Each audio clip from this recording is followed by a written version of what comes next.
Chef Steve here in the Americraft kitchen. One of the finest tools that you can ever have in your kitchen is our kitchen cutter. Now, we put a high chrome finish on it so it looks good. So we want you to keep it out on your countertops. Because if you put it away, what's going to happen? Out of sight, out of mind. Yep, goes into that gadget graveyard. By the way, it comes in a variety of colors. We have the high chrome. We also have it in brown. A little beige, black. High chrome finish looks nice on any surface. Now, it comes in two pieces. Now, this is an industrial unit. It comes in two pieces. The one thing I do recommend is that you don't put it in the dishwasher. Here's why. On the top half, there's a bearing inside here where this handle goes. And over time, that bearing might get a little wet. And the bottom is obvious, that rubber base. The heat of the dishwasher might go ahead and start to warp that a little bit. So what we're going to do is we're going to put this kitchen cutter on any flat surface. Now, find any flat surface on in your home and just turn that lever on the bottom. And you see it's going to stick to the countertop. You're going to have 600 pounds of pressure right there. Now, if it doesn't stick, there's a couple of things you want to check. The first thing I want you to check is that rubber base itself. Make sure there's no food particles on there because that'll break that air seal. Clean it up really nice. Try it again. If it's still not sticking, check your countertop. Maybe you want to move it over just a little bit to find a really flat spot. It could be just a little bit of a warp in your countertop. That's a lot of times what will happen. And if it still is not sticking, maybe it's the countertop itself. Maybe you happen to have tile countertops and the grout lines are going to stop it from getting that nice seal. If that's the case, just find yourself a good flat cutting board and put it on there instead. So we're going to show you how to use this. Again, any flat surface, turn that handle. Now you're going to notice inside of here that there's some teeth. If you look at our cones, on the bottom side, there's openings. Those openings are going to match up with those teeth. So the thing I can suggest the best is pick up your cone like this. Put your hand in the cone, fingers inside, thumb on the outside. That's going to be the easiest way to do it. Now, a lot of people want to pick them up this way. When you do that, you see how your fingers kind of hit on the edge right here? It kind of stops it from going in. Some people like to pick it up and palm it. If you do that, the palm of your hand kind of hits the back and it makes it a little tougher to put on as well. So I want you to stick your fingers straight down into the cone, thumb on the outside, turn that handle clockwise. Just bring those openings onto the kitchen cutter. It'll find its own way on. You see? Perfect. Now to take it off, just grab hold of the cone and turn the handle counterclockwise and it comes right off. So clockwise on, counterclockwise off. Simple as that. Now the cones do come, they're numbered. If you look in your cookbook, you're going to see different recipes. It's going to ask you to use cone number 1, cone number 2, cone number 4. The bottom of the cone, there is a number. If you can see right there. So the numbers will correspond to what the cookbook is telling you. Now, one of the best things that I can recommend that you do is you just simply get yourself a nice 5-pound bag of potatoes. And I want you to go ahead and put different cones on and cut those potatoes up, and you're going to find the cuts that you like the best.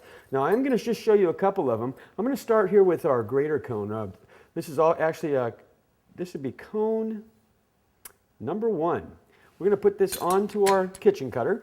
Now, for those of you who like to bake, you want to get that lemon zest or the orange zest, just take a lemon and just turn the cone and just slowly, just sort of tap it onto that as you turn the cone. It's going to give you just that lemon zest that you like for your baking. And you can see that beautiful lemon zest that we have right here. So just a little bit of a tap as you go, and you got the nice lemon zest. Now this cone I also like to use for potato pancakes. Now I'm a big potato pancake fan. I think it's kind of a lost art. Here's how we make our potato pancakes. Again, using the grater cone. Take your potato. Now you can do a couple of things. You can put it to the back of the hopper, or you can palm it right on top. Now, for many of you, you've seen when you get the kitchen cutter, you do have that finger guard that goes on. Now, I do like to use that finger guard if I'm cutting up radishes or perhaps doing some walnuts. When I want to make a nice chicken salad with some walnuts, I'll use the finger guard. Other than that, I tend to prefer not using it, so at your own discretion, you see what you like the best. What I do with that potato, I palm it right on top. And you're going to see that beautiful shredded potato that we get, but it's a very fine shred. You see, perfect for potato pancakes. Put a little flour in there, put it on the grill, you got perfect potato pancakes. So that's this will also grate cheese for you, or if you, by the way, a little hint, you want to grate some cheese, put it in the freezer for about 10 minutes before you grate it. It grates a whole lot easier. You can also do carrot raisin salad, put the carrot through here. If you'd like to make zucchini bread, run a zucchini through there as well. Let me show you another cone here. This is, it's got one wavy edge on it right there. We got one straight edge. And you're going to see on this cone that I get more of a Ruffles potato chip cut. So if you like Ruffles potato chip, take a look at that. Perfect every time. Matter of fact, what I like to do for this, put these on a sheet pan. The Americraft bakeware is 5-ply. As a matter of fact, it'll never warp on you. Go ahead and get our sheet pan. Put the potatoes on the sheet pan in the oven at 350 for about 20 minutes. Sprinkle a little Mrs. Dash or some other non-salt seasoning, and you got a healthy, grease-free, salt-free potato chip snack. So that's another idea that you can use. And let me show you one more cone here. Maybe you like regular potato chips. You don't want the ones that just have the ruffles in it. So we're going to use this cone. Again, palm it right on top. And you're going to see, now we're going to get that nice flat cut. And we got regular potato chips on this type too. And then when you're all done, of course you got potato skins. Little cheese, little bacon on there if you'd like. Put it in the oven. Perfect potato skins. I do believe if you go to a restaurant, what do they charge? About $5.50 for 3 potato skins. I think this potato might have cost me a nickel. Good cookware saves you money. Interesting. So those are some of the cones. Like I say, grab a potato, run through a bunch of the cones, and you're going to find the favorite cuts that you like to use. The kitchen cutter is one of the greatest tools in the world, and like I said, it is a tool, not a gadget. So you want to keep your good tools out. Show them off. Steve from Americraft. Looking forward to seeing you again.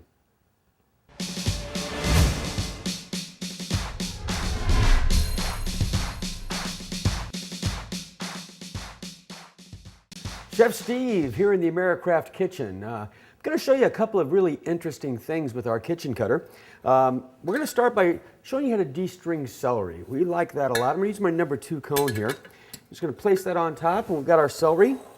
Now, what you need to do with the celery is take the stringy side. You know, we call that nature's dental floss, the strings that are on there. So we're going to get rid of those. Put them to the back of the hopper. And just simply turn the machine on. Now, you see how it's just shredding that celery very, very nicely? That's the way we want it. But there's a part that it's not cutting. That's the part you don't want in your food in the first place. And that we now have shredded celery with no strings attached. Pretty neat, isn't it? Now I'll show you a little bit faster. Now when you first get your kitchen cutter, you do want to just take your time with it, get to know it pretty well. And as you get to know it, you can move a little bit faster. Go as fast as you want, go as slow as you want.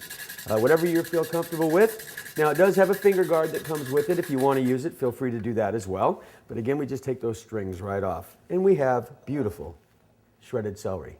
The good stuff, not the bad stuff. By the way, celery is a great sodium substitute as well. Put it in your soups and stews instead of salt. Much healthier for you.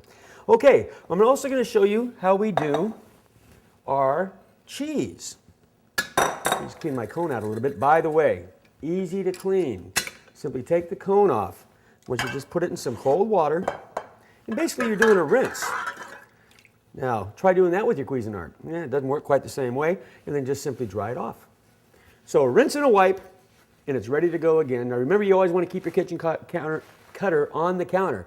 Sometimes my mouth doesn't work as fast as my brain, so you want to keep the kitchen cutter out on the counter, because if it's out of sight, it's out of mind, and you want to use it. All right, let me go ahead and show you with our cheese. Now I'm going to give you a good example of a difference here.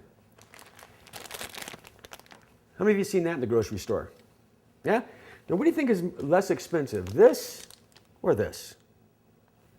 Block cheese, obviously. Let's take a look. Let's make a comparison. I'm going to go ahead and put this out onto a plate. We're going to take a look and see how much cheese we actually get out of here. That's a pretty good amount of cheese, huh? For the price. Now, this, by the way, is about the same price as this block of cheese. Now let's just see how much more we can get out of this block.